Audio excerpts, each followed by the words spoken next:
El consumo de capital fijo se refiere a las tasas de desgaste de los bienes de capital, como son la maquinaria, equipo, edificios, vehículos, bienes muebles, carreteras, presas, vías ferroviarias, etc., que requieren mantenimiento y reparación, para seguir produciendo artículos, bienes y servicios, por lo que necesitan reponer su valor y funcionamiento, con recursos que se descuentan de las utilidades de los agentes económicos, como podrían ser los empresarios productivos, las instituciones financieras, el gobierno, los microempresarios. Algunos indicadores, calculados en términos brutos y netos, son el Producto Interno, el consumo de capital fijo, el excedente de explotación, el ingreso nacional disponible, el ahorro nacional, la formación de capital. El Producto Interno Bruto, PIB, es la suma de los gastos internos finales y las exportaciones, resultado al cual hay que restarle el valor de las importaciones, o bien, restarle el consumo intermedio de la producción y sumándole los impuestos menos subvenciones sobre los productos, como medidas de volumen del PIB, siempre que los volúmenes que se estén agregando sean aditivos, es decir, basados en la fórmula de las Peires. El valor agregado bruto de un establecimiento, de una empresa, de una industria o de un sector se mide por el monto en el que el valor de los artículos producidos por ellos, excede el valor de los insumos intermedios consumidos. El valor agregado bruto, es el valor de la producción menos el valor del consumo intermedio, medida que representa la contribución al PIB hecha por una unidad de producción, industria o sector. El valor agregado bruto es el origen de los ingresos primarios del sistema de cuentas nacionales, por lo que su saldo se arrastra de la cuenta de producción a la cuenta de generación del ingreso. El valor agregado y el PIB pueden medirse también en términos netos, al deducirse el consumo de capital fijo, que representa la pérdida de valor que experimenta, durante un periodo, el capital fijo utilizado en un proceso productivo.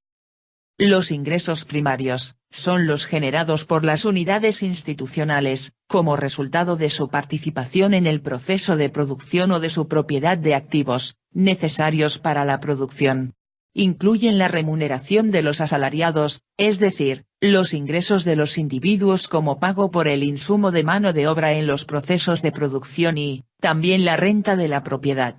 De igual modo, los ingresos primarios incluyen la parte que se paga por el préstamo o alquiler de recursos financieros o naturales, incluyendo las tierras y terrenos, a otras unidades para su uso en la producción. Los ingresos por los impuestos sobre la producción y las importaciones, menos las subvenciones a la producción y a las importaciones, se tratan como ingresos primarios de los gobiernos aun cuando no todos puedan registrarse con cargo al valor agregado de las empresas. Los ingresos primarios no incluyen los pagos de las contribuciones sociales a los sistemas de los seguros sociales y los ingresos por prestaciones de las mismas, los impuestos corrientes sobre el ingreso, la riqueza, etc., y las otras transferencias corrientes.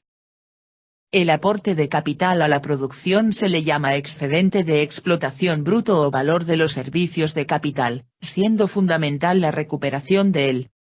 Existe un vínculo entre el valor de los activos utilizados en la producción y, el excedente de explotación bruto generado.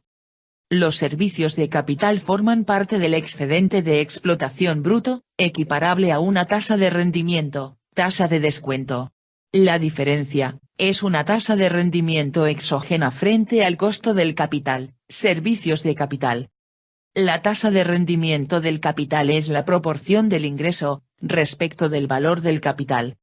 Los beneficios o excedente de explotación bruto o tasa de rendimiento endógena, arrojan una sola cifra que debe compararse, con el criterio de tasa de rendimiento normal. El productor elige una actividad que le genere tantas ganancias como si depositara su dinero en el banco. El ingreso nacional bruto se define como el PIB más la remuneración de los asalariados por cobrar del extranjero más las rentas de la propiedad por cobrar del exterior, más los impuestos menos las subvenciones a la producción por cobrar del extranjero, menos la remuneración de asalariados por pagar al exterior menos las rentas de la propiedad por pagar al extranjero y menos los impuestos menos subvenciones a la producción por pagar al exterior. El ingreso nacional disponible bruto es igual al I menos las transferencias corrientes, distintas de los impuestos, menos las subvenciones, sobre la producción y las importaciones, por pagar a las unidades no residentes, más las correspondientes transferencias por cobrar por las unidades residentes que provienen del resto del mundo.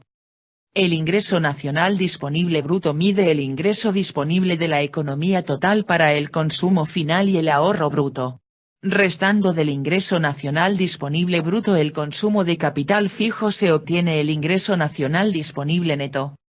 Por su parte, el ingreso nacional disponible es la suma del ingreso disponible, de todas las unidades o sectores institucionales, residentes. Los ingresos primarios por cobrar por las unidades institucionales residentes pueden utilizarse, en parte, para hacer transferencias a unidades no residentes, y las unidades residentes pueden recibir transferencias procedentes de ingresos primarios generados en el resto del mundo. El ahorro representa la parte del ingreso disponible, ajustado por los cambios en los derechos de pensión, no gastada en bienes y servicios de consumo final, siendo el ingreso disponible ajustado, el saldo contable de la cuenta de redistribución del ingreso en especie, obtenido del ingreso disponible de una unidad o sector institucional, sumando el valor de las transferencias sociales en especie a recibir por dicha unidad o sector, y restando el valor de las transferencias sociales en especie a pagar por esa unidad o sector. La formación bruta de capital o inversión bruta fija, muestra la adquisición menos la venta de activos producidos, destinados a la formación de capital fijo, los inventarios u objetos valiosos, hechas por un productor, durante un periodo contable, más ciertos gastos específicos en servicios, que incrementan el valor de los activos no producidos.